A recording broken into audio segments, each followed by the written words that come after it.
If you enjoyed this audiobook, please consider liking, sharing, and subscribing to the channel. Chapter 1. The Tape Reader. Born, Not Made. Part 1. The Boy Who Saw Numbers Come Alive. Most adults would have looked at the streaming numbers chalked across the board and seen chaos. But Larry Livingston saw conversations. While his colleagues mechanically copied price changes from the ticker tape, the 14-year-old noticed something remarkable. Stocks talked to him through their movements. Working as a quotation board clerk in that Boston brokerage house, Livingston developed what amounted to a sixth sense for price behavior. He watched steel rise steadily for 3 days, then hesitate on the fourth. He observed how Reading Railroad would drift lower on light volume before exploding upward when real buying appeared. These weren't random fluctuations to him. They were the market's own language. His private notebook became his treasure, page after page filled with price sequences, tracking how individual stocks behaved under different conditions. When Union Pacific absorbed heavy selling without breaking key price levels, he noted it. When sugar showed weakness on what should have been good news, he recorded that too. This wasn't formal technical analysis. That field wouldn't exist for decades. This was pure pattern recognition, as instinctive as recognizing a friend's voice in a crowd. Consider how Charles Dow was simultaneously developing his industrial averages just blocks away, yet approaching markets from a completely different angle. Dow focused on broad economic trends reflected in stock indices. Livingston cared nothing for economic theory. He watched individual stocks, the way a naturalist studies animal behavior, looking for recurring patterns that predicted future movement. The comparison to musical talent isn't accidental. Just as Mozart could hear harmonic progressions that escaped trained musicians, Livingston perceived rhythmic patterns in price data that remained invisible to experienced brokers. His colleagues saw isolated numbers. He saw sequences with meaning. This intuitive approach produced remarkable results in the controlled environment of quotation board work. When steel paused after a 3-day advance, then resumed its climb, Livingston had anticipated both movements. When Reading Railroad's drift turned into genuine accumulation, he had already identified the shift in character. But intuition without context can mislead.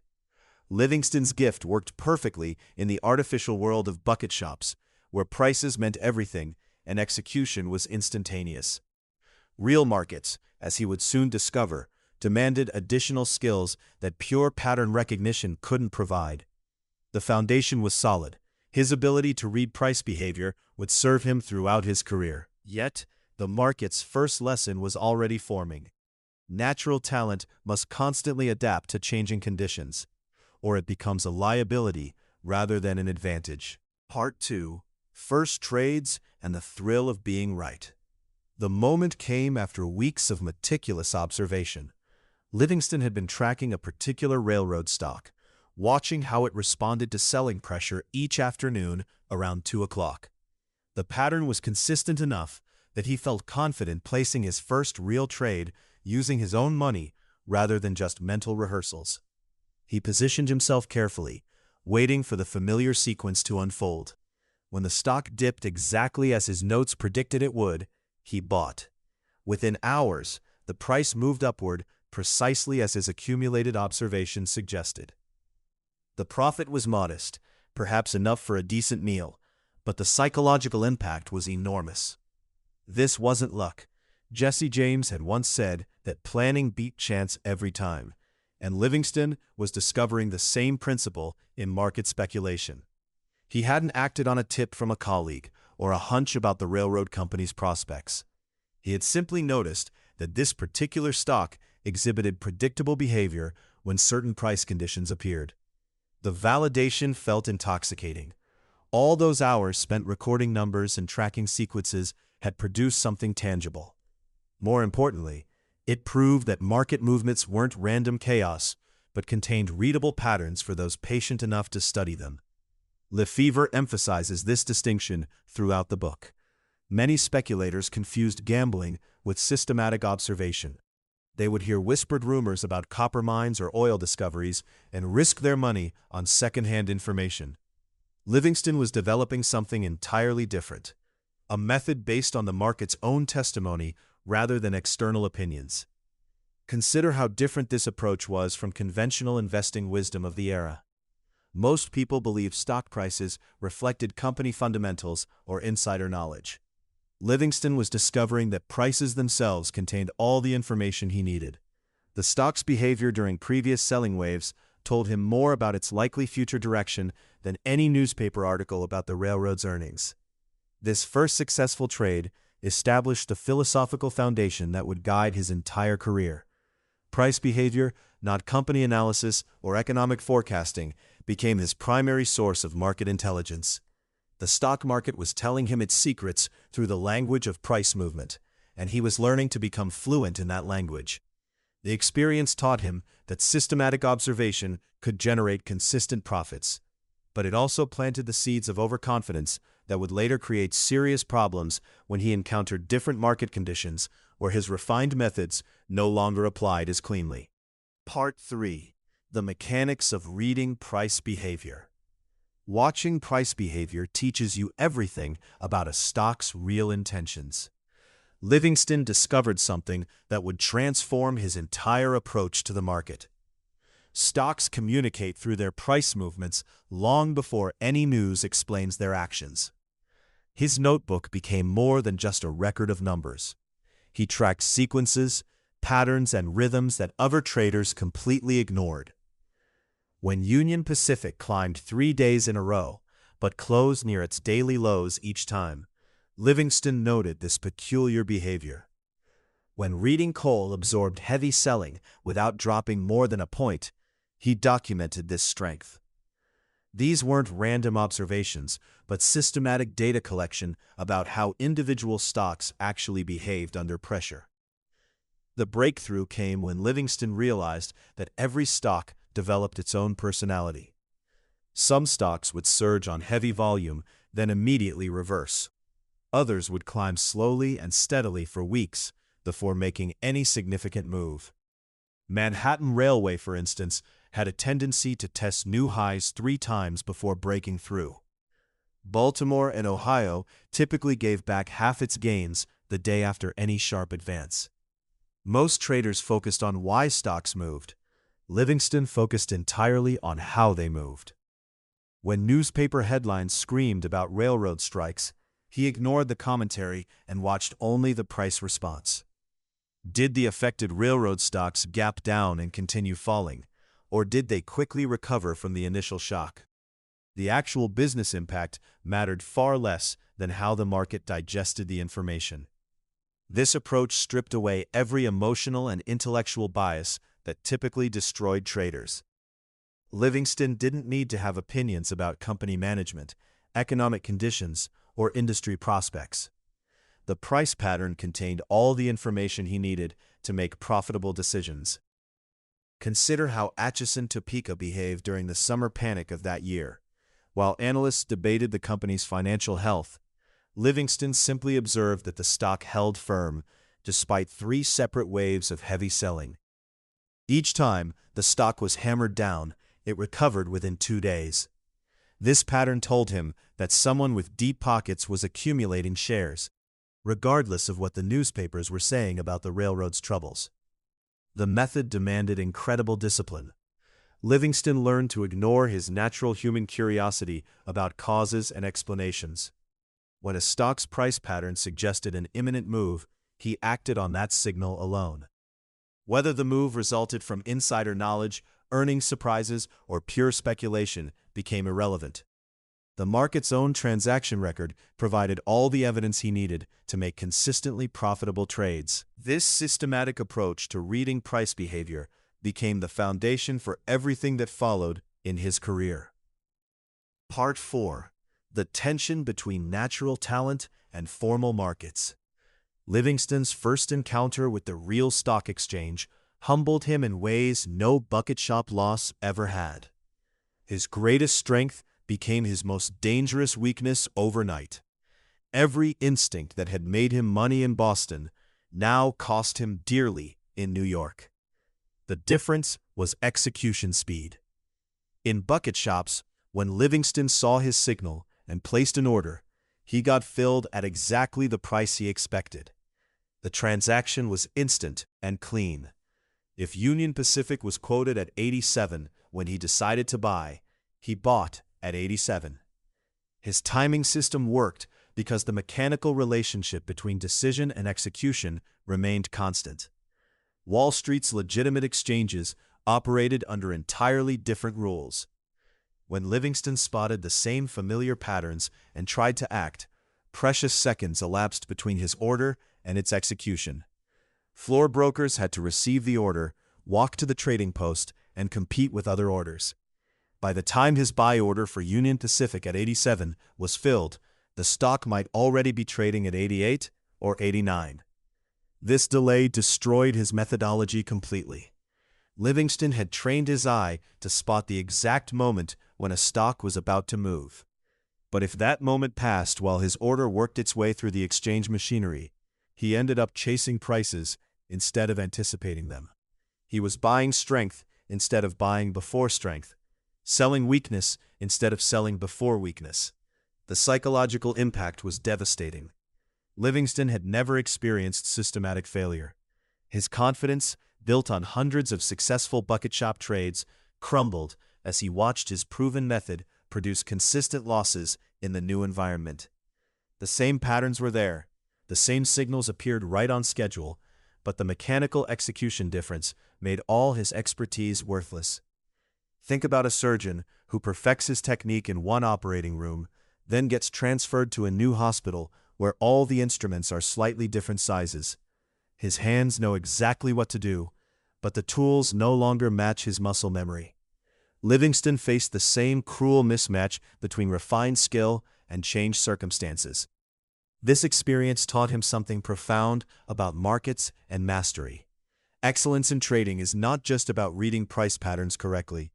It is about understanding how your environment shapes your edge, and how changes in market structure can instantly obsolete years of accumulated expertise. The market rewards adaptation, not just accuracy. Livingston had to start over, learning to time his entries and exits for a slower, more complex execution environment. His natural talent remained intact, but it required complete recalibration for the new reality of legitimate exchange trading. Chapter 2: Bucket Shops and Early Lessons in Price Reality. Part 1: What the bucket shop was and why it mattered. Imagine financial establishments that operated like casinos, except instead of roulette wheels, they used real stock prices as their betting foundation. These were bucket shops, semi-legal gambling houses that let customers wager on whether stocks would rise or fall, without ever owning the actual securities. Jesse Livermore discovered these places in early 1900s Boston when he was barely a teenager.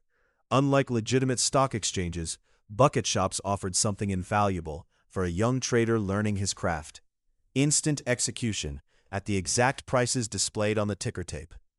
When Livermore placed a bet that a stock would rise, he got filled immediately at the current market quote. This created a perfect laboratory for testing his price-reading theories without the delays and complications of real stock ownership. The bucket shop operators made money when customers lost, which happened frequently. Most gamblers approached these establishments the same way they might approach a horse track, with hope, hunches, and bad judgment. But Livermore brought something different: a systematic method for reading price patterns that he had developed by studying ticker tape behavior for hours each day. His success was immediate and repeatable. Starting with small amounts, he would build his stake up significantly, then move to another establishment and repeat the process. This wasn't luck, it was a demonstrable edge. The Massachusetts bucket shops of his youth became his proving ground, where he confirmed that price patterns contained predictable information that could be exploited for profit. The shops themselves were fascinating operations. They maintained direct telegraph connections to major exchanges, displaying real-time prices on boards for customers to see. The atmosphere was part barbershop, part betting parlor. Men gathered to watch prices move and place their wagers, creating a constant buzz of speculation and commentary. For Livermore, these venues offered something no legitimate brokerage could: a consequence-free environment for testing theories. Because execution was instantaneous and positions were settled quickly, he could see the immediate results of his price-reading decisions. Each trade provided clear feedback about whether his interpretation of market behavior was correct. The bucket shops also taught him about the psychology of other speculators. He watched countless men lose money through emotional decisions, poor timing, and wishful thinking. This observation became as valuable as his technical skills. Understanding how wrong decisions were made helped him recognize when he might be making similar mistakes himself. What emerged from this period was proof that systematic analysis of price behavior could generate consistent profits.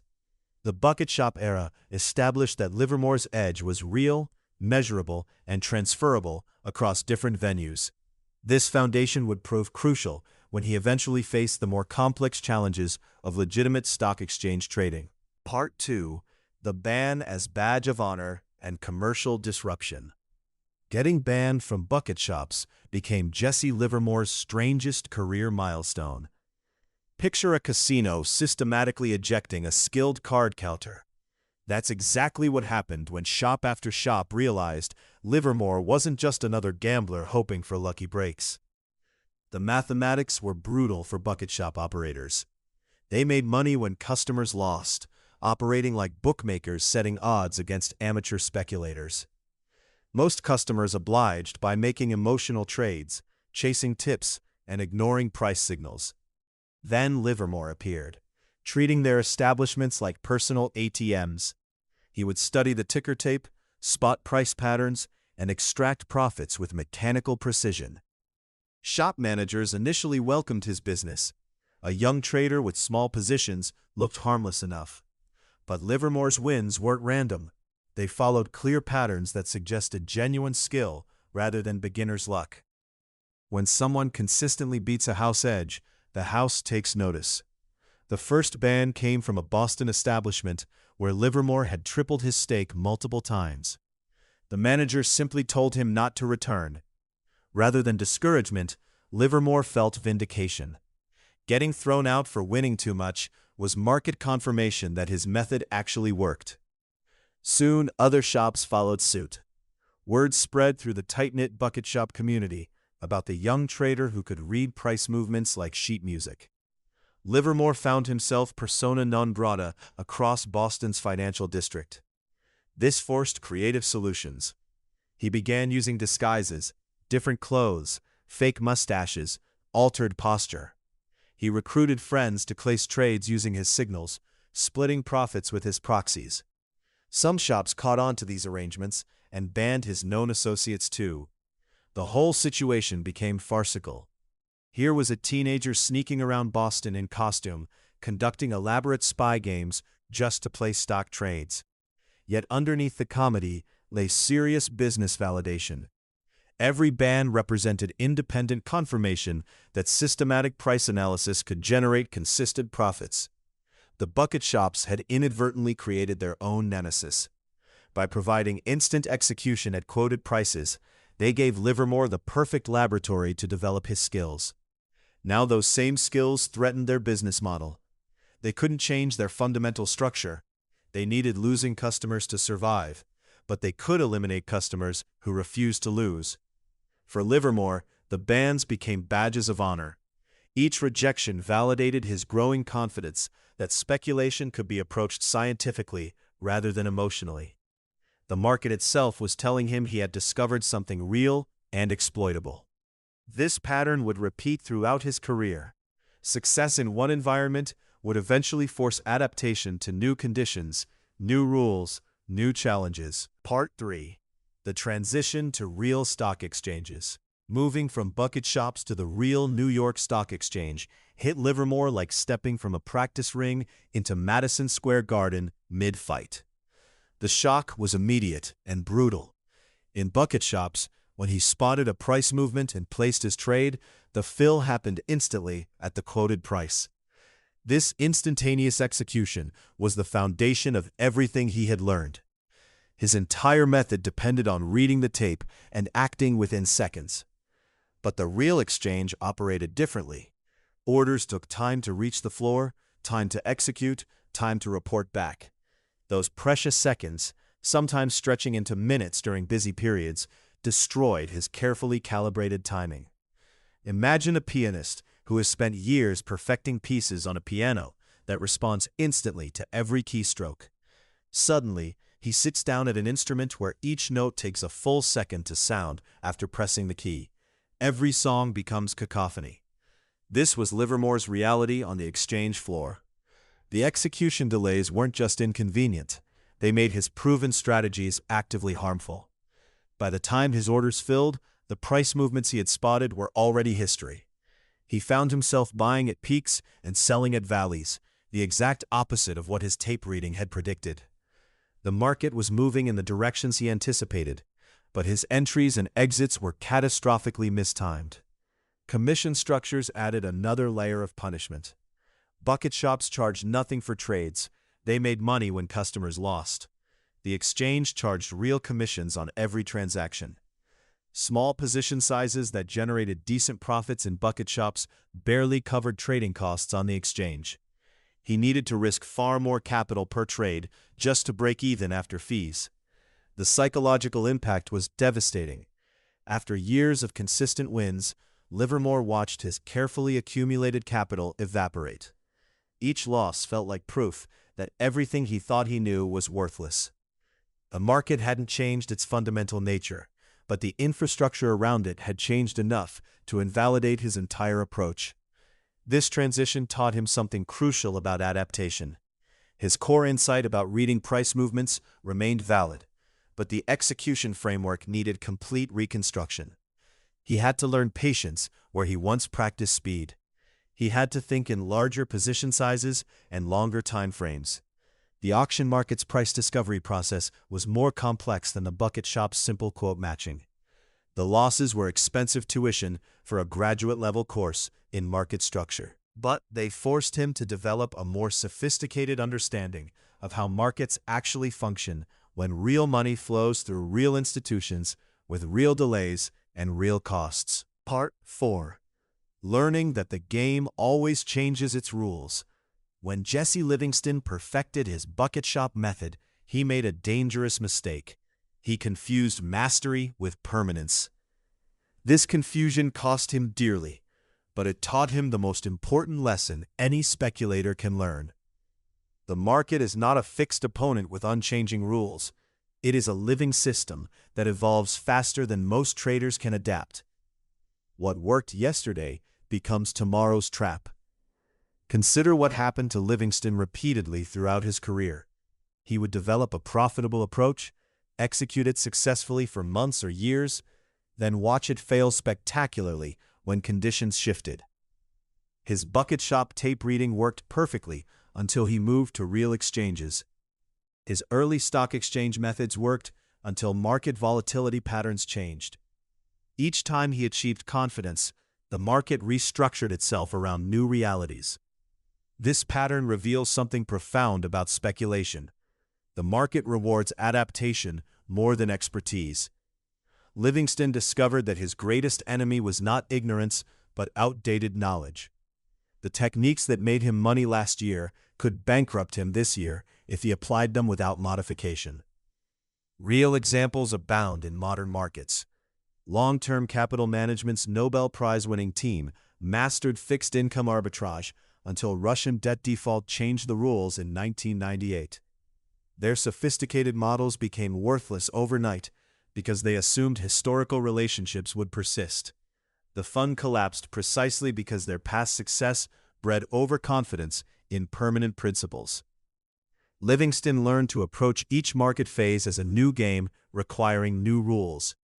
When railroad stocks dominated trading, he studied railroad economics. When industrial stocks emerged, he shifted his focus accordingly. He treated his accumulated knowledge as provisional rather than permanent. The psychological challenge here is immense. Human nature craves certainty and abhors constant learning. We want to believe that once we figure something out, we can stop figuring. Livingston discovered this comfort zone was a mirage. The moment he stopped questioning his methods was the moment those methods began failing. This creates a peculiar paradox for successful traders. Their success generates confidence, but that confidence makes them vulnerable to the next structural change. The trader who remains perpetually uncertain, constantly testing and adjusting, outlasts the trader who achieves certainty about market behavior. Livingston's bucket shop experience taught him to hold his knowledge lightly. Every technique had an expiration date.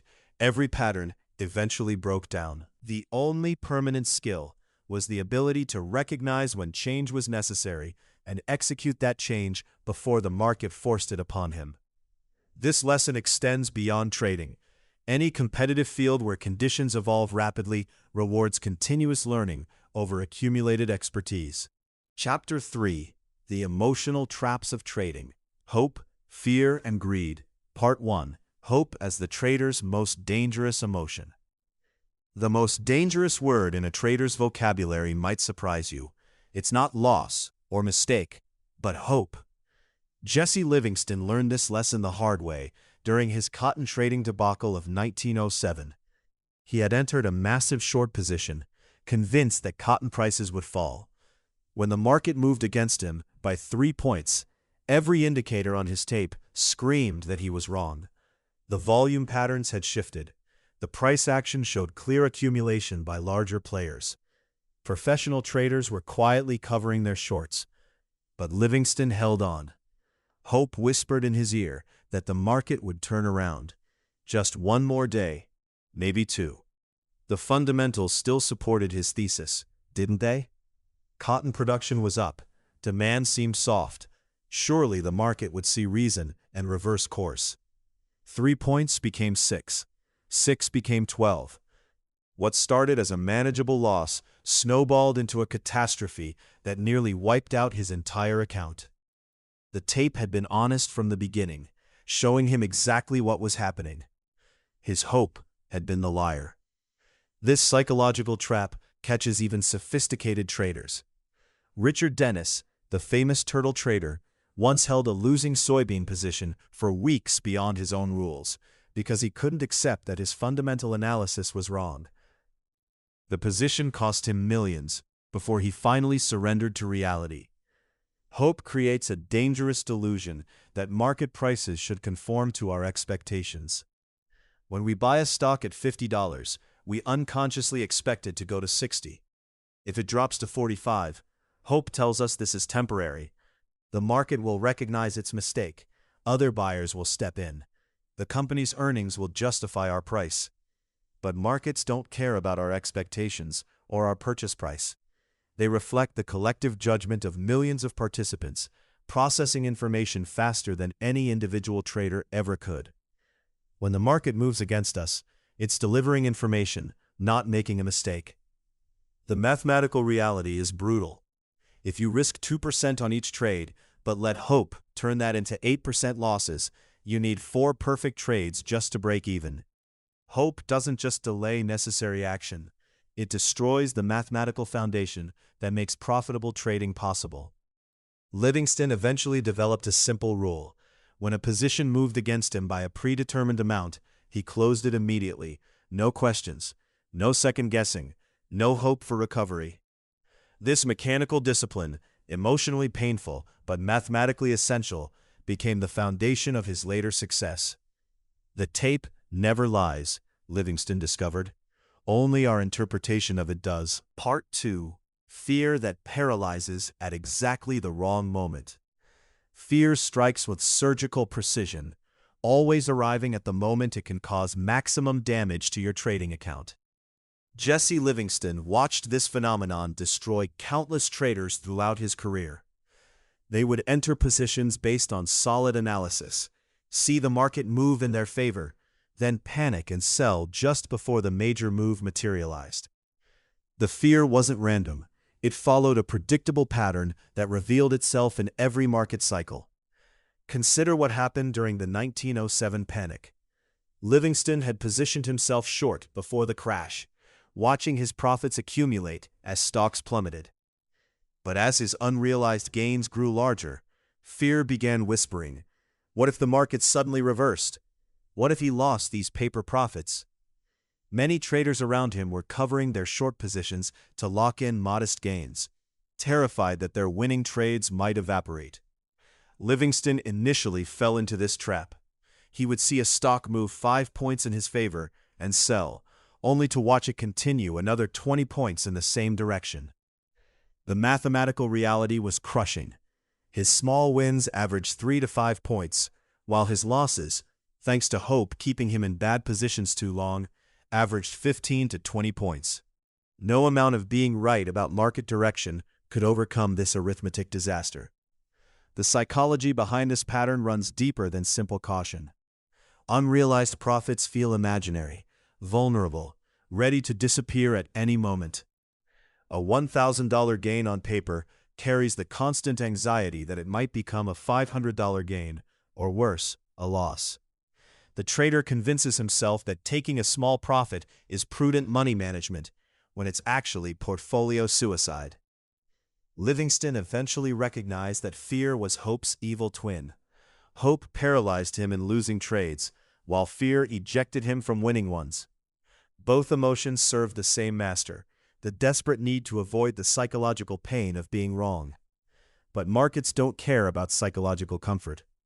They reward those who can stay with winning positions through the inevitable fluctuations and drawdowns that occur within larger moves. The most successful traders Livingston observed had developed an almost inhuman ability to sit with unrealized profits, watching them swing up and down while maintaining their positions. They understood that big money wasn't made from being right frequently, but from being right occasionally on large moves. This required emotional discipline that most people simply could not develop, no matter how much they understood the logic intellectually. Part 3. Greed and the Architecture of Overtrading. The most expensive disease in trading isn't market volatility. It's the trader's restless need to always be doing something. Jesse Livingston learned this lesson through painful experience, watching his account balance erode not from bad trades, but from too many trades. The market taught him that activity and profitability move in opposite directions. The more he traded, the less money he made. Consider this mathematical reality that destroyed countless traders in Livingston's era and continues today. A trader making 10 transactions weekly pays commission costs that compound into thousands annually. Those frequent trades, driven by boredom rather than genuine opportunity, rarely match the quality of carefully selected setups. The result is death by 1,000 cuts, small losses and mediocre gains that, after commissions, guarantee net losses over time. Livingston discovered that his best years came when he made his fewest trades. During one profitable stretch, he made only 12 trades across 8 months. Each position was held for weeks, sometimes months, waiting for major market movements to fully develop. The psychological discomfort was enormous. Sitting idle while prices fluctuated felt like missing opportunity. This restlessness isn't rational analysis, it's emotional addiction. The mind craves the stimulation of market engagement, interpreting inaction as lost potential. Livingston described traders who couldn't bear watching quotes without participating, like gamblers who couldn't observe a card game without placing bets. The commission houses of Livingston's day understood this psychology perfectly. They encouraged frequent trading because customer activity generated their revenue. Modern brokers operate similarly. Zero-commission trading apps gamify the experience, sending notifications and displaying colorful charts that trigger trading impulses. Real profits accumulate during periods of strategic waiting. The legendary trader sits through weeks of apparent opportunity, studying price action but refusing to act until conditions align perfectly with his proven methodology. When that rare moment arrives, he commits substantial capital and holds through the inevitable fluctuations that test his resolve. Livingston's journals reveal a startling pattern. His largest annual profits came from 3 or 4 exceptional trades, while hundreds of smaller transactions produced net losses. The mathematics are unforgiving. Frequent trading transforms potential profits into broker fees and emotional mistakes into financial disasters. The counterintuitive truth that emerged from Livingston's experience challenges every trader's instincts. Making money requires doing nothing most of the time. The market rewards patience with occasional opportunities for substantial profit, but only for those disciplined enough to wait through long periods of apparent inactivity, while inferior setups tempt them into premature action. Part 4. The Emotional Accounting Ledger. The problem isn't knowing what to do, it's doing what you know when your money is on the line. Livingston spent decades watching traders destroy themselves with perfect technical knowledge. They understood market mechanics, recognized patterns, and could explain exactly how to profit from various setups.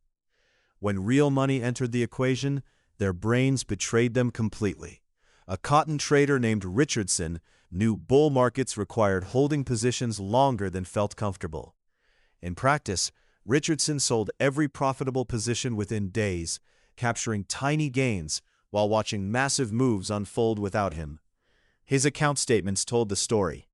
Dozens of small winners negated by 3 catastrophic losses he refused to cut. The gap between intellectual understanding and emotional execution represents trading's central challenge. Modern research confirms what Livingston observed through painful experience. Daniel Kahneman's studies on loss aversion reveal that people feel losses roughly twice as intensely as equivalent gains. Traders hold losing stocks 50% longer than winning ones, desperately hoping for recovery while quickly selling anything showing profit. This disposition effect wasn't academic theory in Livingston's era. It was daily reality destroying fortunes across Wall Street. Livingston developed what he called his emotional accounting system, a mental framework for tracking psychological rather than financial profits and losses. Each trade generated not just monetary results, but emotional data about his decision-making under pressure. Did he exit early from fear? Hold too long from hope? Enter mediocre setups from boredom? This parallel accounting revealed patterns invisible in standard profit and loss statements. His worst trading months often coincided with emotional volatility, regardless of market conditions.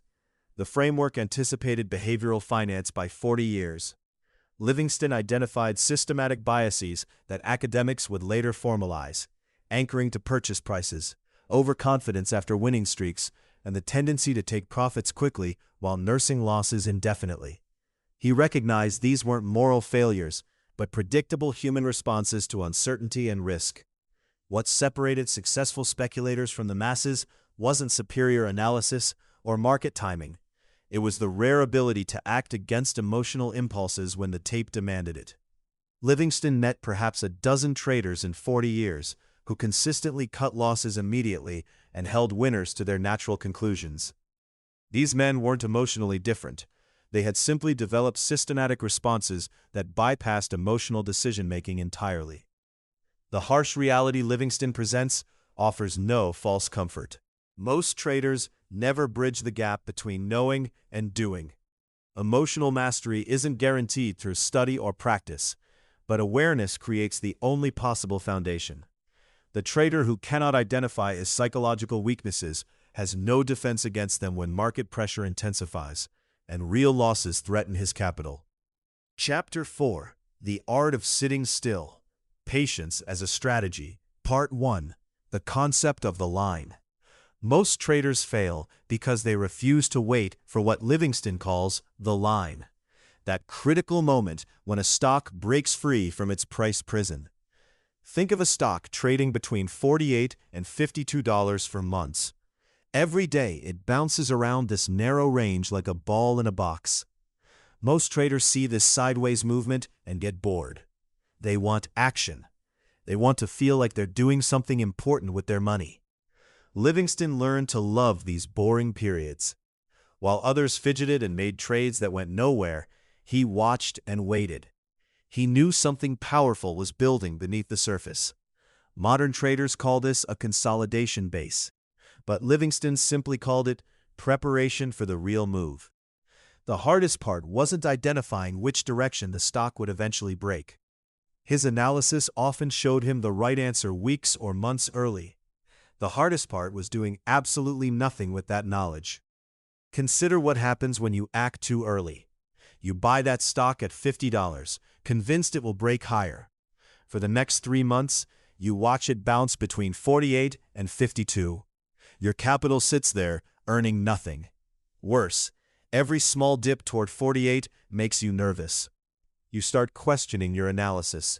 The psychological wear is brutal. Then, something predictable happens.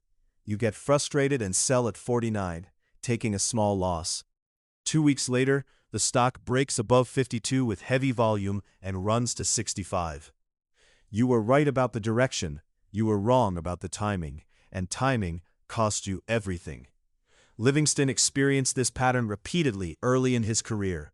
He would identify the perfect stock, predict the correct direction, then lose money by entering too soon. The market would eventually prove him right, but without him participating in the profits. He realized that precision timing wasn't about being clever, it was about survival. Every day your money sits tied up in a sideways moving stock is a day it can't compound elsewhere. Every psychological battle you fight watching a stagnant position weakens your decision-making for future opportunities. The breakthrough came when he started treating consolidation periods as gifts rather than frustrations. These ranges gave him time to study, plan, and prepare. More importantly, they filtered out impatient traders who couldn't handle the waiting. When that stock finally broke above 52 with volume, Livingston entered with maximum conviction and minimum competition. The patient money was rewarded, while the impatient money had already moved on to chase other opportunities. This waiting strategy transforms patience from a personality trait into a weapon. In a market full of people who can't sit still, the person who can wait for perfect conditions has an enormous advantage. Part 2. Why most traders cannot sit still. The greatest wealth killer on Wall Street isn't market volatility or bad stock picks, it's the system's relentless pressure to stay busy. Jesse Livingston discovered this truth through painful experience. Every brokerage firm he dealt with measured success by transaction volume, not account growth. His broker would call twice daily, suggesting new opportunities, questioning his inactivity, implying he was missing profitable moves. The commission structure created perverse incentives. A broker earned nothing from a client who sat patiently for months waiting for the perfect setup, but collected fees from every trade, profitable or not. The financial press amplified this pressure. Newspapers ran breathless headlines about daily market movements. Radio broadcasts treated every minor fluctuation as urgent news requiring immediate action. Each story implied that informed traders were constantly repositioning, constantly responding, constantly engaged. To do nothing felt uninformed. Fellow traders created the most insidious pressure. Livingston watched colleagues at the brokerage house exchange tips, debate positions, and criticize anyone not actively trading as asleep at the wheel. The social environment treated market inactivity as professional incompetence. During his most profitable periods, when he held positions for months without alteration, peers questioned his commitment and expertise. This ecosystem deliberately punishes patience. When Livingston sat idle for 6 weeks watching Union Pacific consolidate between 85 and 89, he endured constant questioning about his strategy. Colleagues dismissed his approach as overly cautious. The brokerage firm generated zero revenue from his account. Financial publications ignored consolidating stocks in favor of daily movers. But this social isolation became his competitive edge. While peers churned through dozens of positions, accumulating commission costs and whipsaw losses, Livingston preserved his capital. When Union Pacific finally broke above 90 with heavy volume, he entered with maximum position size and minimum competition. The impatient money had long since moved to more exciting opportunities. The structural incentives never change. Brokerages still profit from activity over results. Media companies still require daily content regardless of meaningful market developments. Trading communities still reward visible engagement over profitable restraint. Modern day trading platforms exemplify this pressure. They gamify investing with real-time alerts, social feeds showing other traders' positions, and interfaces designed to encourage frequent transactions. The psychological message remains consistent. Successful traders are active traders. Livingston recognized that true market success required rebelling against these structural pressures. Patience wasn't just a trading strategy, it was an act of institutional defiance. The trader who could withstand social judgment, broker pressure, and media urgency gained access to opportunities invisible to the perpetually busy crowd. Part 3. The expensive education of acting too soon. Witnessing correct market predictions fail because of premature timing cuts deeper than any simple loss can explain. Livingston's trading journals from 1906 reveal a devastating pattern that would haunt professional traders for generations. He identified Bethlehem Steel as a strong buy candidate when it traded at $45, recognizing the company's expanding military contracts and infrastructure demand. His fundamental analysis proved flawless. His timing destroyed him. He entered positions in January, expecting the stock to break higher within weeks. Instead, Bethlehem Steel meandered between $43 and $47 for 3 agonizing months. Each day brought mounting frustration as his capital sat trapped in a position that refused to move. When his stop-loss finally triggered at $42 in early April, Livingston had lost $1,200 on what he considered his most confident trade of the year. 2 weeks later, Bethlehem Steel exploded to $68 on exactly the catalyst he had anticipated. The military contracts materialized. The infrastructure boom began. His analysis was perfect. His entry was simply 4 months too early. This experience taught Livingston that being right about direction while losing money creates a unique form of trader's madness. Simple losses from bad analysis sting temporarily, but watching correct predictions unfold profitably after your capital has been consumed generates something far more dangerous: the desperate need to recover not just money, but professional validation. The psychological damage compounds exponentially. After experiencing this pattern repeatedly, traders develop what Livingston called premature entry syndrome. They become increasingly impulsive, attempting to compensate for missed opportunities by jumping into positions even earlier next time. The trader who was 4 months too early on Bethlehem Steel might enter 6 months early on the next trade, creating an accelerating cycle of deteriorating timing. Modern research validates Livingston's observations. A 2019 study of day traders found that 80% correctly identified market direction on their largest positions, yet 73% lost money on those same trades due to timing issues. The psychological toll proved measurable. Traders who experienced directionally correct but financially losing trades showed 34% higher stress hormones and made 28% more impulsive decisions in subsequent sessions. The cruelest irony emerges clearly. The trader's analytical skill often intensifies the psychological damage. Random losses from poor analysis can be dismissed as learning experiences, but losses from good analysis executed too early feel like personal failures of discipline rather than market education. Part 4. Patience as competitive advantage. The mathematics of market competition reveal why patience functions as a structural advantage rather than merely a personal virtue. When analyzing entry points on major market moves, researchers found that 87% of retail participation occurs within the first 40% of a trend's development, precisely when risk-reward ratios remain least favorable and false signals most common. Consider Netflix during its 2012 to 2020 transformation.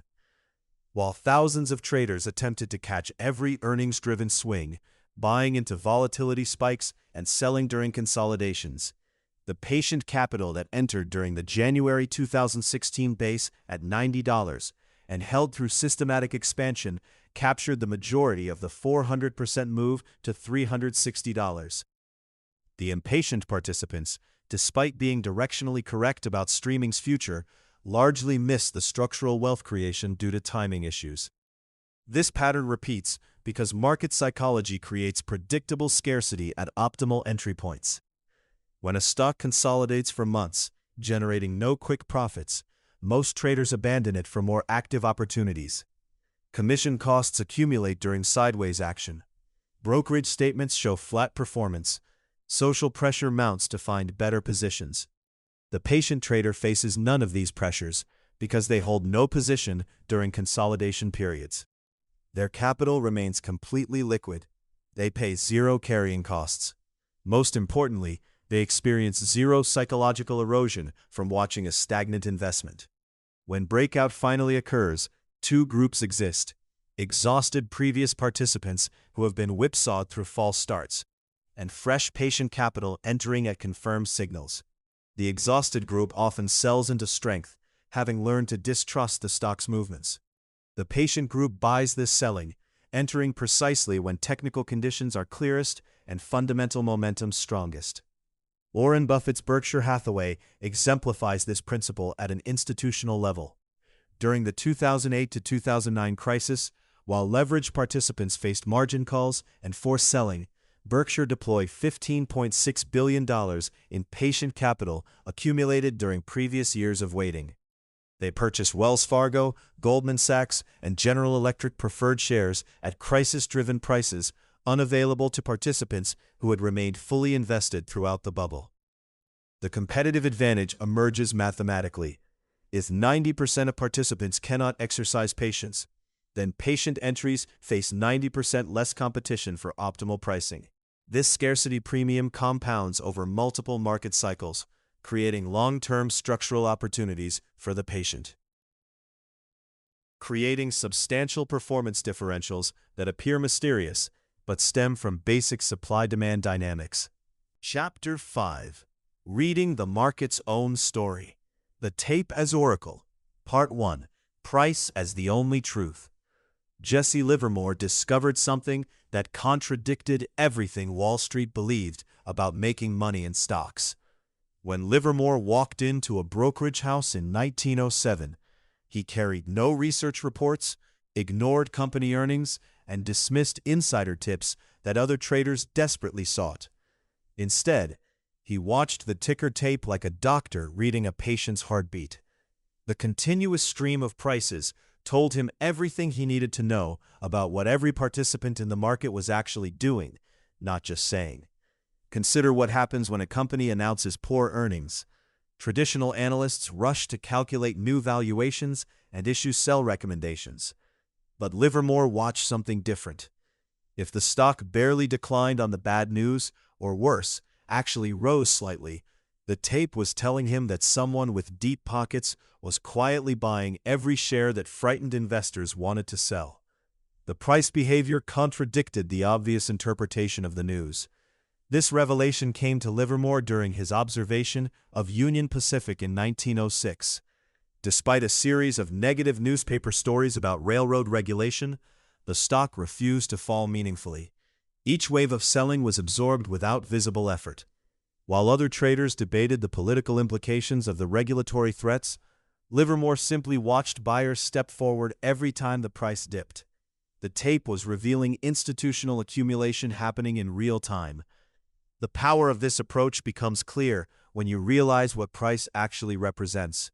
Every transaction requires both a buyer and seller agreeing on value at that exact moment.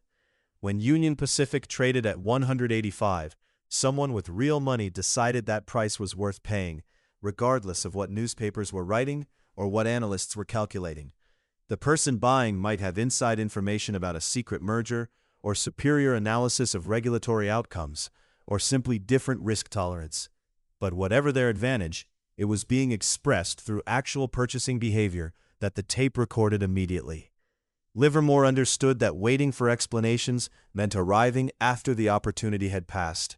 By the time news services reported why Union Pacific was rising, the easy profits were already captured by those who had read the message in the price movements weeks earlier. The tape provided direct access to market intelligence without the delay and distortion of human interpretation. This method required abandoning the comfort of having reasons for every trade. When the tape showed accumulation patterns, Livermore bought without knowing why smart money was accumulating. When distribution patterns emerged, he sold without understanding what the informed sellers knew. The price contained all available information, filtered through the collective judgment of every market participant, and expressed as immediate buying and selling decisions. Part 2. Recognizing accumulation and distribution. The most profitable opportunities often hide in the most boring price action. Professional money moves differently than retail money, and these differences create predictable patterns that generate consistent profits for those who recognize them. When institutional players accumulate shares, the stock behaves like a sponge soaking up water. Prices grind higher slowly, often on surprisingly light volume. The casual observer sees nothing exciting happening. Bad news hits the stock, and retail investors expect it to drop sharply. Instead, it barely budges or actually closes higher. This stubborn refusal to decline reveals invisible buyers absorbing every share that retail panic creates. Consider how Anaconda Copper behaved during Livermore's accumulation phase in 1915. While newspapers reported labor troubles and declining copper demand, the stock refused to break below its support level. Each wave of selling met immediate absorption. Volume remained modest during advances, but spiked dramatically whenever the price tried to fall, indicating large buyers stepping in at specific levels. Retail traders found this boring and moved to more exciting stocks. Smart money kept buying.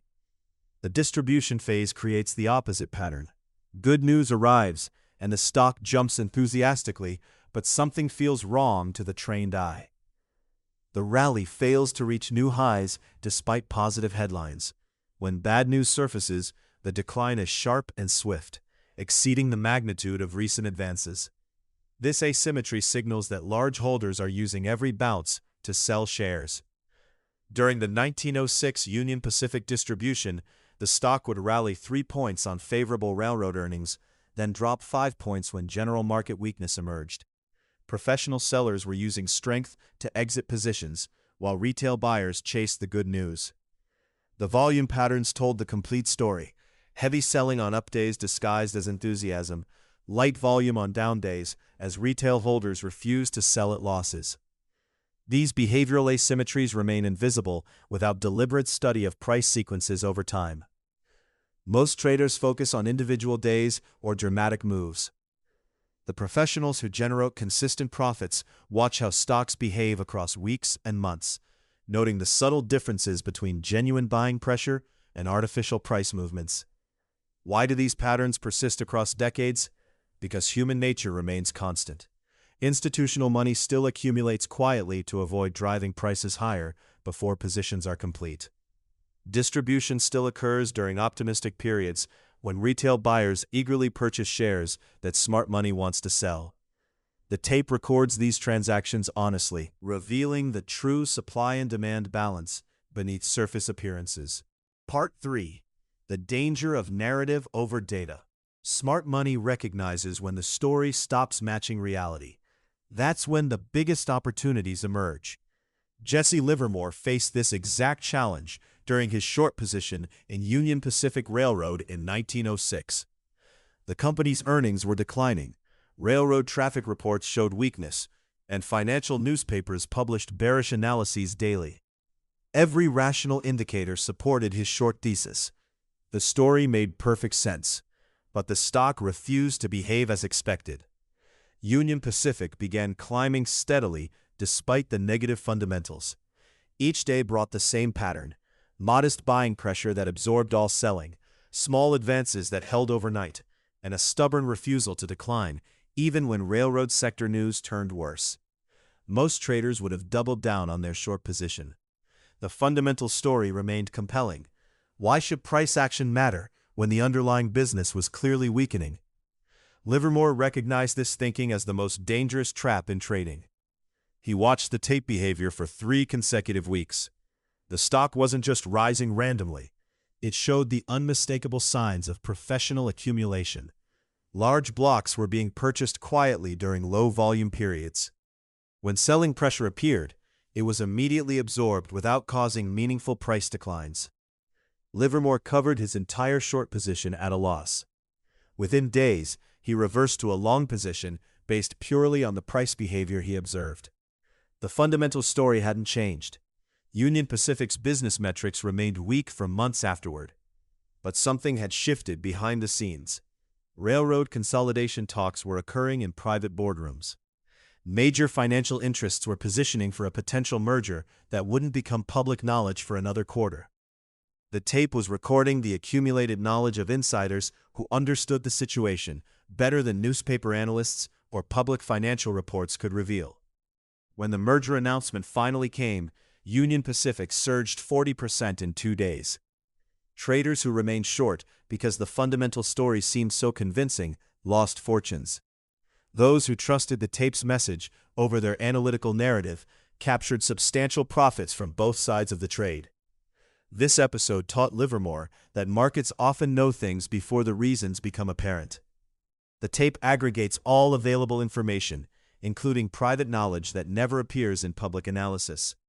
When price behavior contradicts your story, the market is usually teaching you something important about reality that your narrative missed. The most successful traders develop the discipline to abandon even their best stories when the tape suggests they're wrong. This requires genuine intellectual humility, admitting that your analysis, however thorough, might be incomplete or outdated. Price doesn't lie. Stories often do. Part 4. The tape during panics and manias. The most money gets made during the moments when everyone else loses their minds. This simple truth explains why Livingston studied market extremes with the intensity of a scientist examining rare specimens. When the 1907 panic arrived, most traders were caught completely off guard. Banks failed overnight. Fortunes disappeared in days. But Livingston had been preparing for months by watching how stocks behaved during smaller sell-offs throughout 1906. He noticed something peculiar in the tape patterns. During normal market declines, stocks would fall quickly, but then find buyers who stepped in at lower prices. The tape showed healthy volume during these recoveries. But by early 1907, this buying support was missing. When stocks tried to rally, they did so on pathetically low volume. It was like watching a drowning person get weaker with each attempt to surface. The warning signs were everywhere if you knew how to read them. Leading stocks like Steel Corporation and Union Pacific would advance a point or two on good news, then immediately give back those gains plus more on any negative development. This asymmetric behavior revealed that the big money was quietly selling into any strength. The tape was screaming danger, but the financial press remained optimistic. Livingston positioned himself short across multiple stocks during the summer of 1907. When October's panic finally erupted, his profits were enormous, while others faced ruin. The key was recognizing that the tape had been broadcasting the coming disaster for months through these subtle behavioral changes. Manias present the opposite problem, but require the same disciplined reading. During the wild speculation of the early 1900s, Livingston watched stocks double and triple in value. The newspapers proclaimed a new era of permanent prosperity. Everyone seemed to be getting rich. But the tape told a different story in the final stages. Stocks continued rising, but on progressively smaller volume. This meant fewer and fewer people were actually willing to buy at these elevated prices. The advances became mechanical, driven by momentum rather than genuine demand. Think of it like a party where the music keeps playing, but people have stopped dancing. The celebration looks the same from the outside, but the energy has shifted. Experienced traders can see this volume divergence developing weeks before the inevitable collapse. During both extremes, the tape provided clear signals to those who studied its language. The challenge was having the courage to act on these signals when they contradicted popular opinion. Panic creates opportunity for those prepared to read the market's own emotional state through price and volume behavior. These extreme periods remain the most educational moments in any trader's career. The tape speaks loudest when emotions run highest. Chapter 6. Timing, Pyramiding, and the Anatomy of a Winning Trade. Part 1. The Probe Trade. The greatest traders never risk their entire stake on a single bet, no matter how certain they feel about their analysis. Think of Livingston's approach like testing water temperature before diving in.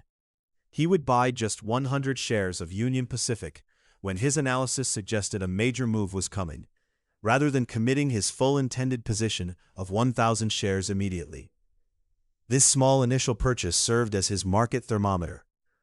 When George Soros famously broke the Bank of England in 1992, he didn't start by shorting $10 billion worth of pounds on day one. He began with smaller positions, watched how the market responded, and gradually increased his bet as the trade proved itself correct. This methodical approach allowed him to build one of the largest speculative positions in financial history, while managing his risk at every step. The probe trade functions as a conversation with the market. If Livingston bought those initial 100 shares and the stock immediately dropped, he knew something was wrong with his analysis. His loss was limited to perhaps $50 or $100, and he could walk away with his capital intact to fight another day. But if the stock moved up quickly after his purchase, this price action became his first confirmation that larger forces were indeed at work. Most amateur traders do exactly the opposite. They see a stock they like at $50, immediately buy their full intended position of 1,000 shares, then watch it drop to 48. Instead of admitting their timing was wrong, they buy another 1,000 shares to average down. When it falls to 46, they buy more again. This behavior transforms small mistakes into account-destroying disasters. Consider the dot-com bubble, when countless investors kept buying more shares of falling internet stocks because they seemed cheaper at lower prices. They confused a declining stock price with a sale at the grocery store, not recognizing that markets often fall because something fundamental has changed. The probe trade protects against this natural human tendency to throw good money after bad. It forces traders to let the market prove them right before risking meaningful capital, rather than hoping their initial judgment was correct while their account balance shrinks. Part 2. Adding to winners, never to losers. Why do successful traders consistently buy stocks at higher prices instead of lower ones? This counterintuitive practice forms the backbone of professional position management. Most traders feel physically uncomfortable buying more shares after a stock has already moved higher. Every instinct screams to wait for a pullback, to find a better entry price, to buy the dip. This impulse feels rational and financially prudent. After all, wouldn't you rather pay less for the same item at any store? But markets operate by different rules than retail shopping. When Coca-Cola stock rises from $50 to $55, you're not buying the same asset at a higher price. You're buying an asset that has just demonstrated strength and momentum. The market has voted with real money that this stock deserves a higher valuation. Livingston understood this distinction perfectly. Each time he added to a winning position at higher prices, he required the market to prove his thesis again. If he bought steel stocks at $40 and they moved to $45, he might add more shares at 46 or 47. This wasn't reckless buying at inflated prices. This was demanding that the market show continued conviction before increasing his exposure. Consider how Warren Buffett built his massive Apple position. He didn't buy all his shares at the lowest possible price. Instead, he added more shares as Apple proved its business model was working, even though each addition came at higher prices than his initial purchases. By 2022, this counterintuitive approach had generated over $100 billion in profits for Berkshire Hathaway. The psychological difficulty of this approach cannot be overstated. Adding to winners means watching your average cost rise with each purchase. Your brain interprets this as making progressively worse deals. But Livingston recognized that rising average cost paired with rising stock price creates the ideal risk profile. You're carrying your largest positions only in trades that have already proven themselves multiple times. This method acts as a natural filter against bad trades. Losing positions never get the chance to grow large because they never trigger the requirement for market confirmation. Winning positions naturally expand because the market keeps endorsing the original thesis with higher prices. Most amateur traders do exactly the opposite. They buy stocks, watch them fall, then buy more shares at lower prices to average down. This feels smart because it reduces their average cost, but it systematically builds the largest positions in the worst performing trades. Every share added to a losing position increases exposure to a stock the market is actively rejecting. The discipline required for this approach explains why so few traders master it. Adding to winners demands absolute confidence in your analytical process and complete trust in market feedback, even when that feedback contradicts your emotional preferences. Part 3. The Mental Stop and the Confession Trade. Most traders treat stop-loss orders like insurance policies they never intend to use, hoping their underwater positions will eventually float back to profitability.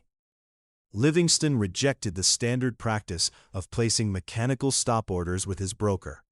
Floor traders could see these predetermined exit levels, he observed, and they possessed both the information and the capital to deliberately push prices to trigger mass stop-loss selling before reversing direction. In 1929, Livingston watched professional operators systematically hunt stops on major stocks like General Electric and U.S. Steel, driving prices down just far enough to activate clusters of retail stop orders before buying aggressively at those artificially depressed levels. Instead, he maintained mental stop levels known only to himself. When Union Pacific reached his predetermined exit threshold during a losing trade, he sold his entire position immediately. No second guessing, no waiting for tomorrow's session, no internal debate about whether the move was temporary or meaningful. This immediate execution became what he called the confession trade. Every losing position that hit its stop level represented his formal admission that the market was correct and his initial analysis was wrong. The market was teaching him something, and fighting this lesson only amplified the eventual damage. Consider how this worked in practice. When Livingston's cotton position moved against him in 1906, reaching his mental stop of a $2,000 loss, he liquidated everything that same morning. His instincts screamed that cotton would recover by afternoon. His ego insisted the market was temporarily irrational, but his discipline demanded immediate action. Cotton continued falling for 3 more weeks, eventually declining enough that holding would have cost him over $15,000. The confession trade eliminates the most dangerous phrase in trading: "I'll give it one more day." Livingston observed that small, manageable losses become catastrophic precisely because traders negotiate with themselves.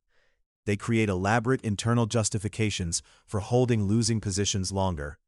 They convince themselves that temporary setbacks are normal market behavior, rather than feedback about their original thesis. Professional floor traders of Livingston's era understood this weakness. They could observe when large speculators held significant losing positions and apply strategic pressure at precisely the moments when those traders were most psychologically vulnerable. The ability to maintain absolute mental discipline around predetermined exit levels became the primary defense against this manipulation. Every delayed confession trade compounds the original error with a second, more expensive mistake: the failure to acknowledge when the market provides clear information about the quality of a trading decision. Part 4. Sizing the position to the opportunity. When traders desperately need profits, they make their worst trading decisions by betting big. The most dangerous question a trader can ask themselves is, how much do I need to make? This approach transforms trading from an analytical discipline into a form of gambling where emotional needs drive position size. Livingston watched countless traders destroy themselves by doing exactly this, increasing their bet size when they needed money rather than when the odds favored them. Consider how casino gamblers behave when they're losing badly. They start betting larger amounts, not because their odds have improved, but because they need bigger wins to recover their losses. The market punishes this behavior even more ruthlessly than casinos do. When traders size positions based on financial desperation, they systematically place their largest bets at precisely the worst moments, when their judgment is clouded by fear and need. Livingston observed that financial pressure creates a vicious cycle. A trader facing margin calls or personal financial stress sees a potential setup and thinks, "This trade needs to save me, so I'll bet everything." But desperation compromises their ability to read market signals clearly. They see opportunities where none exist, or they force trades that don't meet their usual standards. The bigger the position, the more emotional weight it carries, making rational decision-making even more difficult. The correct approach reverses this logic completely. Position size should reflect signal quality, nothing else. When the market provides crystal-clear evidence of a high-probability setup, that's when larger positions make sense. When signals are mixed or uncertain, smaller positions protect capital while still participating if the trade develops favorably. This principle becomes even more critical during losing streaks. Many traders compound their problems by increasing position sizes after losses, believing they need bigger wins to recover. But losing streaks often indicate that something fundamental has changed in market conditions, or that the trader's analytical framework needs adjustment. Taking larger positions during these periods is like accelerating toward a cliff. Professional traders understand that the market operates independently of their personal needs. It doesn't care about mortgage payments, margin calls, or family financial pressures. The moment traders begin calculating position sizes based on what they need rather than what the evidence supports, they've already lost the psychological battle that determines long-term success. Chapter 7: The Recurring Cycle of Boom, Bust, and Comeback. Part 1: The Multiple Bankruptcies of a Great Trader. Picture a chess grandmaster losing every game because he keeps breaking the rules he mastered. Jesse Livermore lost everything, not once or twice, but repeatedly across decades of trading. These weren't gentle setbacks or temporary cash flow problems. These were complete financial annihilations that left him scrambling for survival money. The man who had extracted millions from Wall Street found himself unable to pay for dinner. Consider his 1907 collapse. After making $2 million shorting stocks during the panic, Livermore became overconfident. He began taking positions far larger than his system warranted.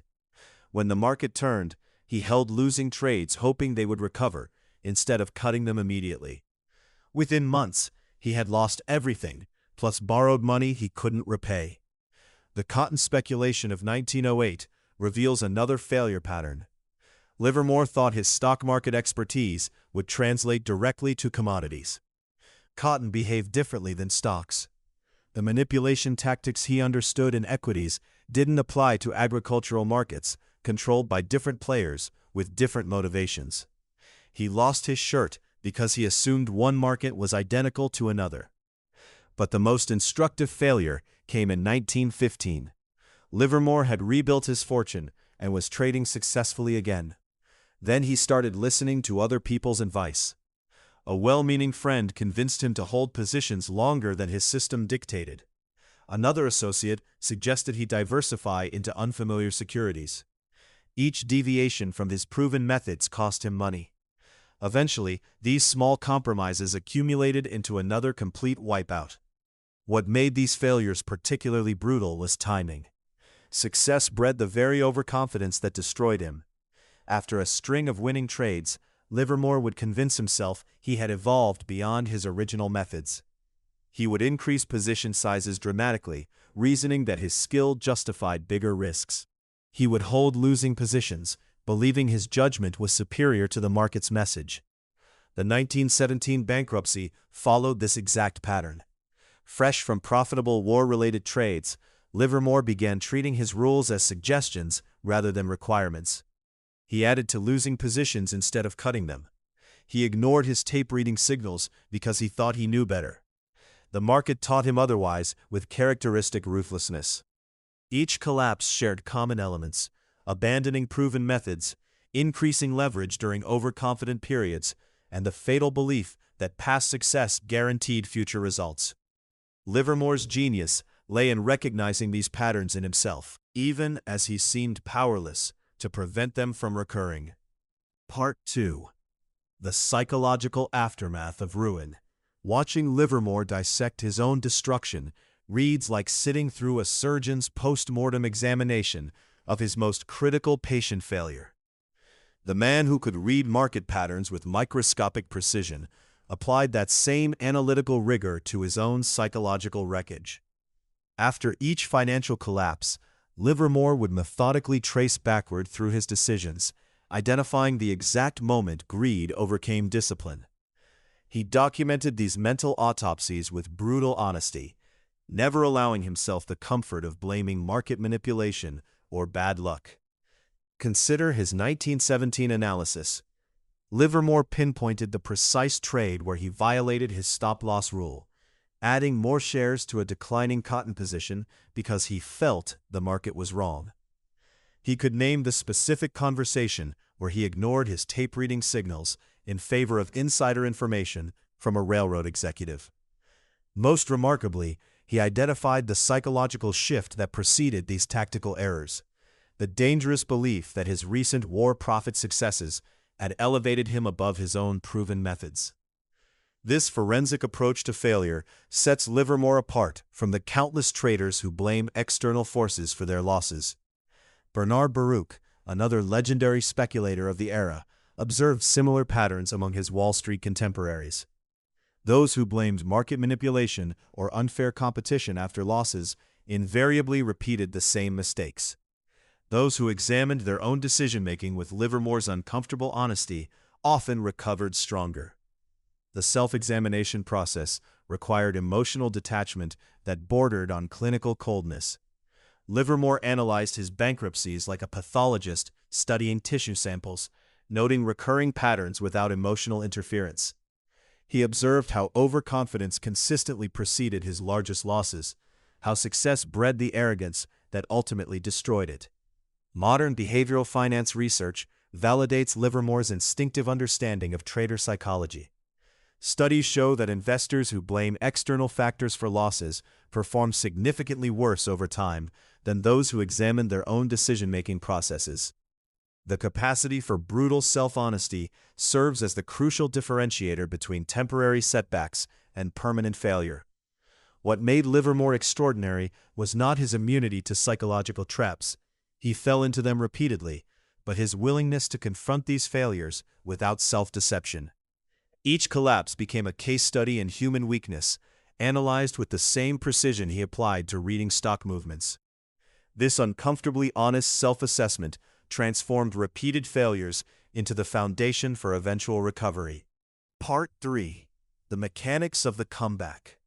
Most traders approach recovery with the same reckless desperation that created their losses. Livermore's comeback strategy reveals why patient discipline beats aggressive momentum every time. When you lose everything, your first instinct is wrong.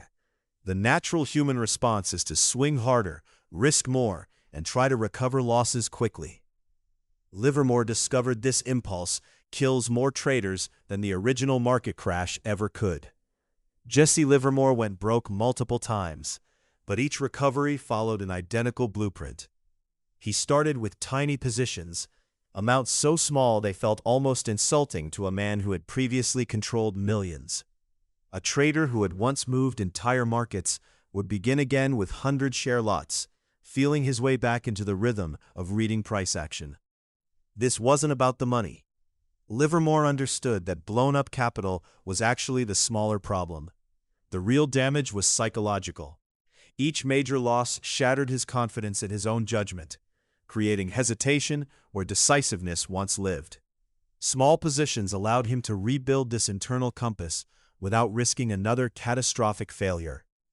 The comeback process was deliberately boring. While other ruined speculators placed desperate bets hoping for salvation, Livermore treated recovery like physical rehabilitation after a serious injury. He refused to attempt anything resembling his former trading size until months of consistent small profits proved his psychological wounds had healed. Bernard Baruch, another legendary Wall Street figure, followed similar principles after his own setbacks.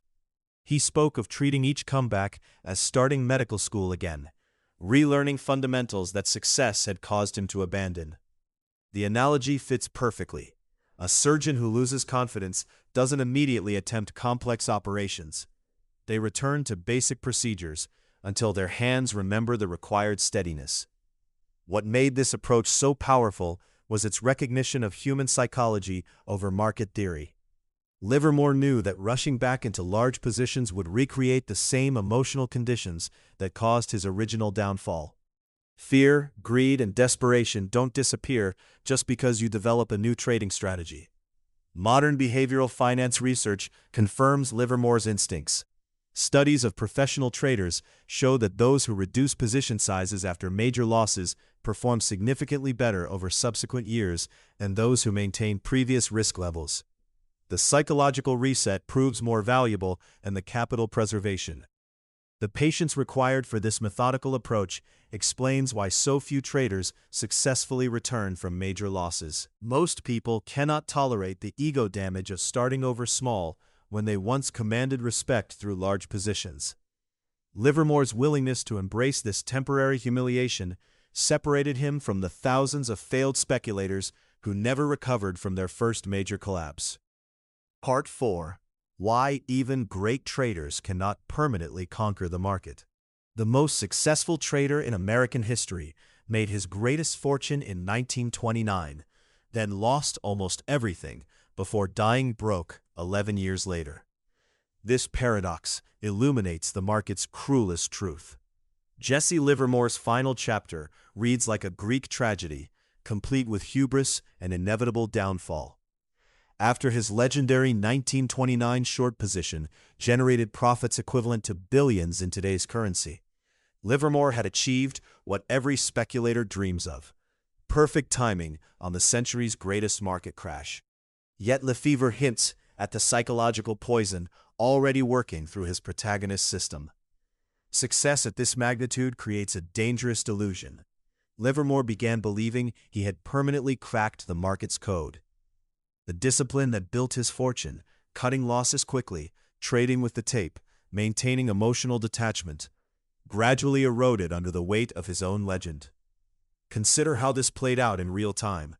By 1934, Livermore was borrowing money to maintain his lifestyle. The man who once preached position sizing and risk management was making increasingly desperate bets to recover losses. He violated every principle that had made him wealthy, chasing the very mistakes he had spent decades learning to avoid. This pattern appears repeatedly across financial history. Richard Dennis, the legendary turtle trader, lost his fortune in the late 1980s after years of spectacular returns.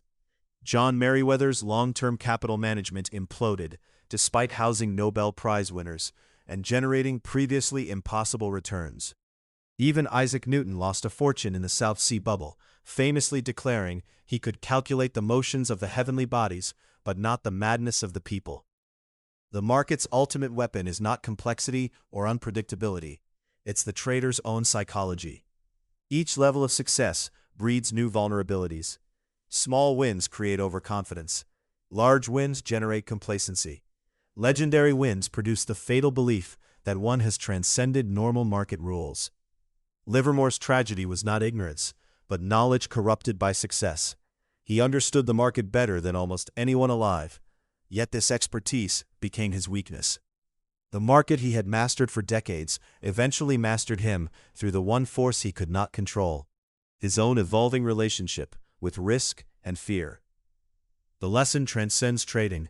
Excellence in any field carries the seeds of its own destruction. The very traits that create success, confidence, aggression, willingness to take risks, become dangerous when amplified by achievement.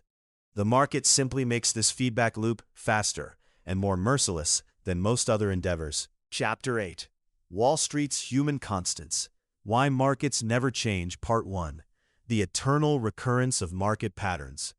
Why do the same trading mistakes plague investors across completely different technological and economic eras? When you compare the day traders losing money on Robinhood in 2021 with the speculators Livingston encountered on bucket shop floors in 1907, the parallels are striking. The tools have changed dramatically. Modern traders execute orders electronically in milliseconds rather than shouting across crowded floors. Regulations now prohibit the blatant price manipulation that was routine in Livingston's era. Computer algorithms process millions of data points that early 20th century traders could never access. Yet the fundamental patterns remain identical. Both groups exhibit the same tendency to chase rising stocks after major moves have already occurred. Both consistently sell winners too early while holding losers too long. Both ignore their own predetermined exit strategies when emotions run high. Both mistake temporary price movements for permanent trends. The explanation lies in basic human wiring that evolution shaped over millions of years. Our brains developed pattern recognition systems optimized for survival in small hunter-gatherer groups, not for processing the abstract probabilistic information that drives market prices. Fear and greed trigger the same physiological responses, whether you're facing a predator on the African savanna or watching your portfolio decline by 30%. Consider how Jesse Livermore's famous cotton trade in 1908 mirrors countless modern scenarios. He identified a clear technical setup, entered a position, and then abandoned his predetermined strategy when the market moved against him initially. The same psychological sequence plays out daily among cryptocurrency traders who develop sophisticated analytical frameworks, but ignore them the moment real money is at stake.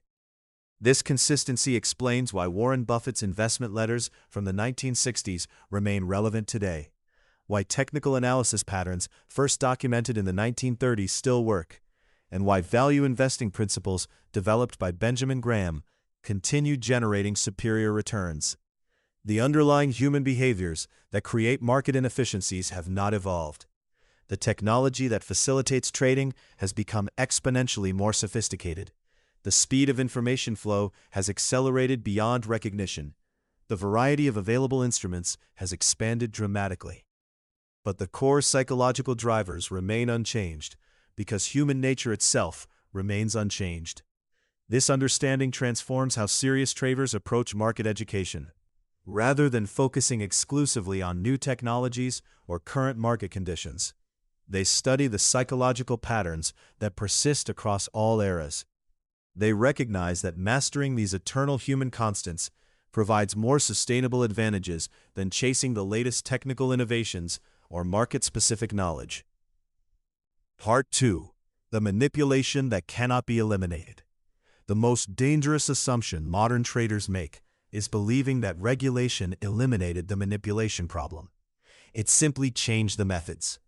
Livingston's era featured manipulation that would shock contemporary investors.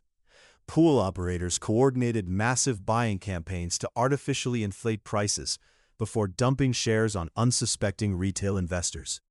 Professional traders spread false rumors through financial newspapers.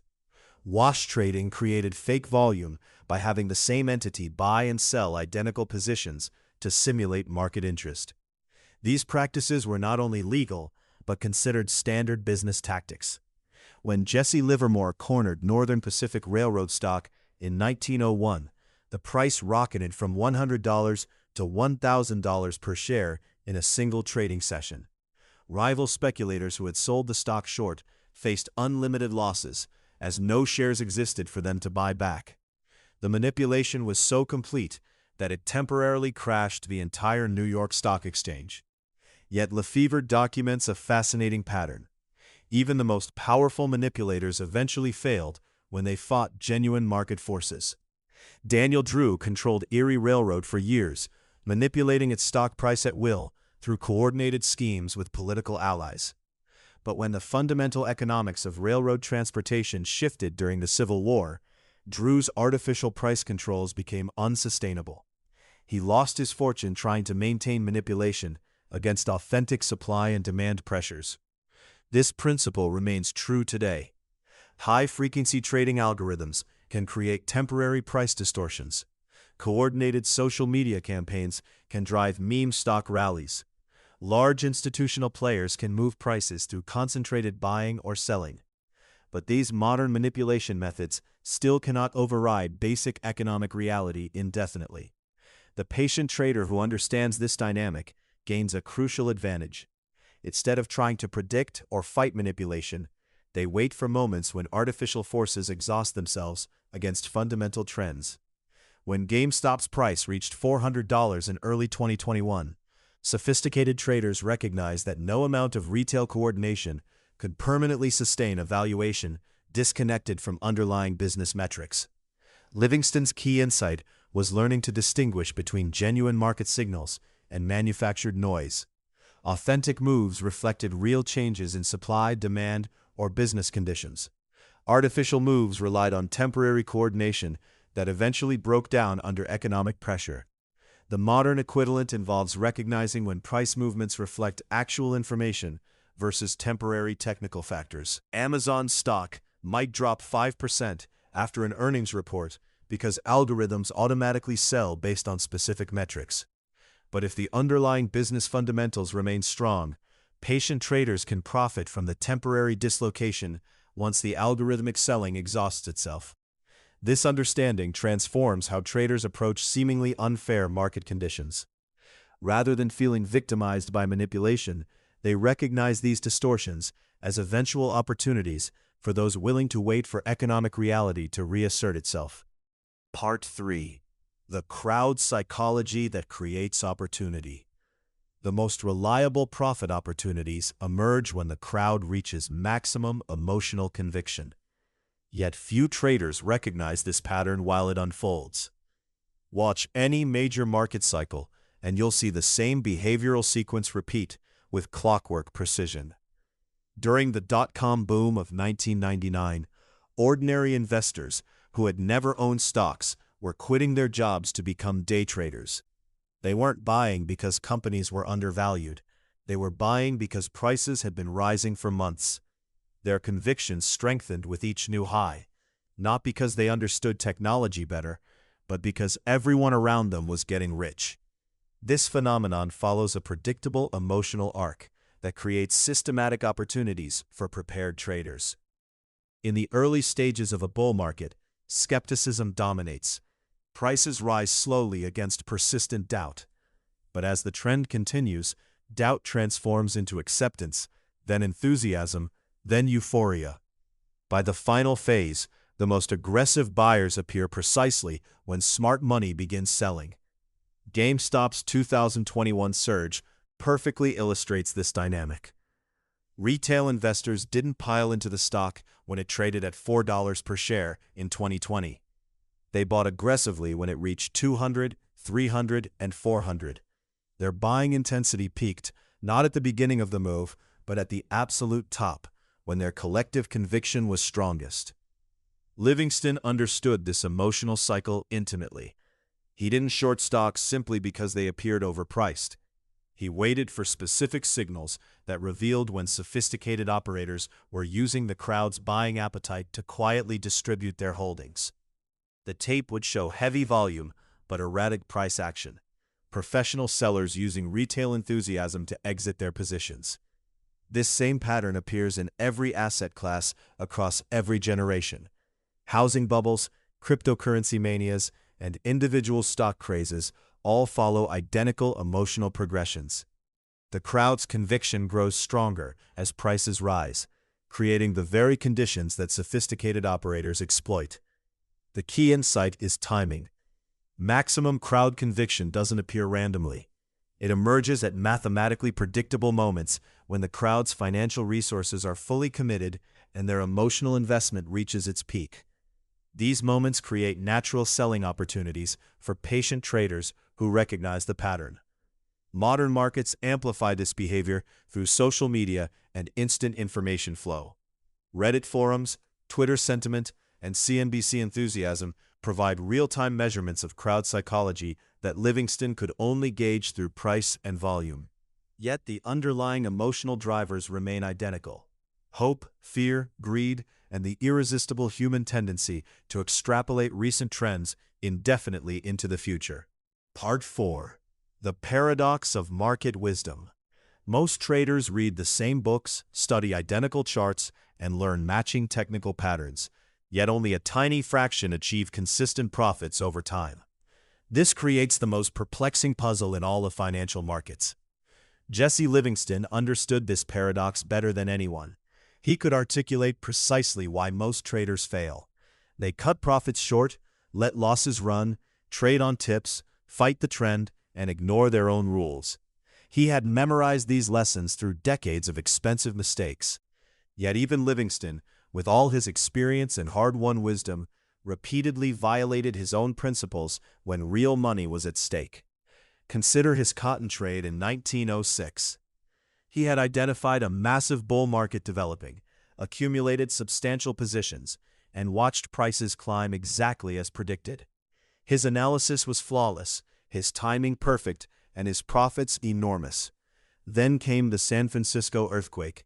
Cotton prices plummeted as investors liquidated everything for cash. Logic told him this was temporary. Cotton demand hadn't changed because buildings fell in California. His own rules demanded he hold through short-term noise when the fundamental trend remained intact. Instead, he panicked and sold at the worst possible moment. Within weeks, cotton resumed its upward march without him. He had violated every principle that made him successful, despite knowing better intellectually. This pattern repeated throughout his career. The pressure of watching large positions fluctuate creates psychological stress that overwhelms rational analysis. When you have $100,000 riding on a position, equivalent to millions today, and watch it swing $10,000 in a single session, your nervous system doesn't care about your intellectual understanding of market principles. Modern neuroscience explains why this happens. The emotional centers of the brain process market movements as physical threats, triggering fight-or-flight responses that bypass rational thought. Professional traders using advanced technology and sophisticated risk management systems still struggle with the same emotional hijacking that plagued Livingston a century ago. The irony runs deeper still. The very traits that allow someone to identify profitable opportunities, sensitivity to market psychology, quick pattern recognition, emotional responsiveness to changing conditions, also make them vulnerable to the same psychological traps they exploit in others. Successful traders must remain emotionally detached enough to think clearly, while staying emotionally engaged enough to read market sentiment accurately. This creates what philosophers might call a fundamental contradiction in market participation. The knowledge exists to succeed, but human nature prevents its consistent application. Markets remain permanently treacherous not because the information is insufficient, but because we are human.